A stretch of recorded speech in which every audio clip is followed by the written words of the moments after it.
नमस्कार, मी अर्चना तुमच्या सर्वांचे खूप खूप मनापासून स्वागत। तर आता नवीन वर्षातील पहिला सण संक्रांत जवळ आलेलीच आहे। तर संक्रांती निमित्त मी तुमच्या सोबत खूप सोप्या पद्धतीने फक्त 5 मिनिटात बनवून तयार होणारे तिळगुळ लाडू कसे बनवायचे ते आज मी तुमच्या सोबत शेअर करणार आहे। तर चला मग वेळ न लावता पटापट रेसिपीला सुरुवात करूया।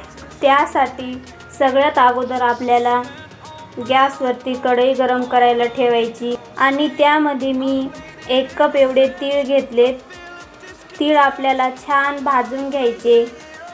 गॅसची फ्लेम लो टू मीडियमच ठेवायची।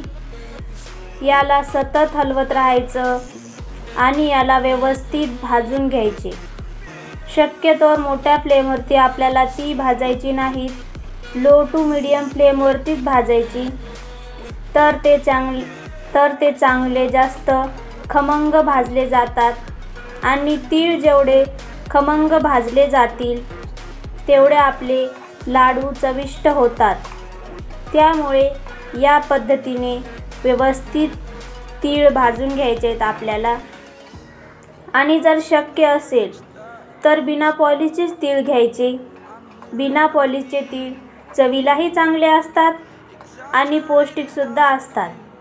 त्यामुळे कुठल्याही किराणा दुकानामध्ये जर तुम्ही गेलात तर बिना पॉलिशचे तीळ मागायचे, कारण दुकानामध्ये दोन्ही असतात।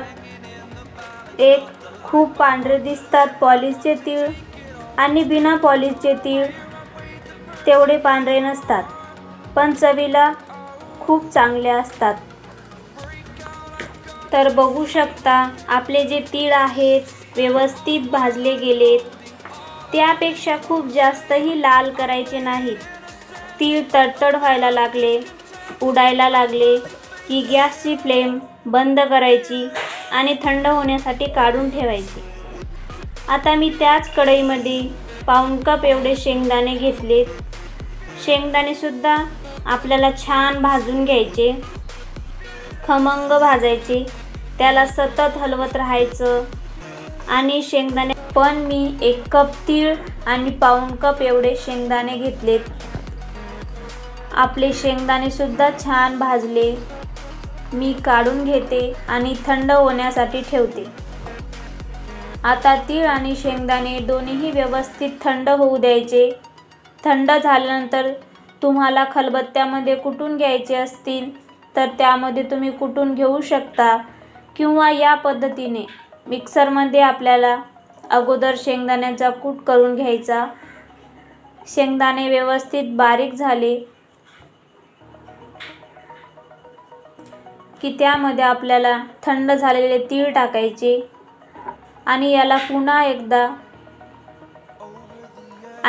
पुन्हा आपल्याला बारीक करून घ्यायचं। तर बघू शकता या पद्धतीने थोडंसं बारीक कूट करायचा, जास्त मोठा पण ठेवायचा नाही। हे जे करून घेतलेला कूट आहे एका भांड्यामध्ये मी काढून घेते आणि यामध्ये आपल्याला गूळ घालायचा आहे। 1 कप तीळ आणि पाऊण कप एवढे शेंगदाणे घेतलेत। त्यामध्ये आपल्याला 1 कप एवढा गूळ घालायचा आहे। व्यवस्थित प्रमाण होते हे। जर तुम्हाला जास्त गोड आवडत असेल तर थोडंसं प्रमाण वाढवलं तरीही चालेल। आता हे मिक्स करून घेते। व्यवस्थित मिक्स करायचे। खलबत्ता असेल तर तुम्ही खलबत्त्यामध्ये कुटून घ्या। खलबत्त्यामध्ये कुटलेले जास्त छान लागते आणि नसेल तर या पद्धतीने याला मिक्स करून घ्यायचं आणि पुन्हा एकदा हलकंसं मिक्सरमध्ये फिरवून घ्यायचे, म्हणजे जो गूळ आहे त्याचे खडे असतील ते व्यवस्थित बारीक होतात। त्यामुळे आता पुन्हा एकदा फिरवून घ्यायचे आपल्याला।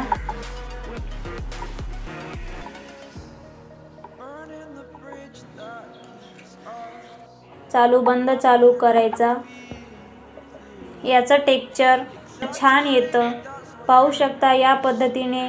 आणि शक्यतोवर मऊ गूळ वापरायचा। खूप जास्त कडक आणि खूप कोरडा असणारा जर गूळ वापरला तर त्याला बाइंडिंग व्यवस्थित येणार नाही, मग लाडूला बाइंडिंग व्यवस्थित येत नाही। मी व्यवस्थित मिक्स करून घेते। तुम्हाला आवडत असेल तर यामध्ये तुम्ही थोडंसं साधारण पाव कप एवढे भाजलेले सुक्कं खोबरं वापरू शकता आणि वेलची पूड आवडत असेल तर ती सुद्धा घालू शकता। आपण आता याचे लाडू तयार करून घेऊया। याला छान बाइंडिंग येते आणि या अगोदर सुद्धा मी तुमच्यासोबत शेंगदाणा लाडूची रेसिपी शेअर केली आहे। पाहिली नसेल तर नक्की पहा। तर बघू शकता छान लाडू तयार होतात, बाइंडिंग खूप छान येते।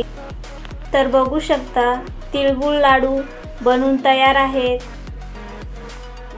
तर करून पहा या पद्धतीने। व्हिडिओ जर तुम्हाला आवडला असेल तर व्हिडिओला लाईक करा, शेअर करा, चॅनलला सबस्क्राईब करा आणि सगळ्यात महत्त्वाचं म्हणजे तुमच्या कमेंट नक्की कळवा। तिळगुळ घ्या, गोड गोड बोला।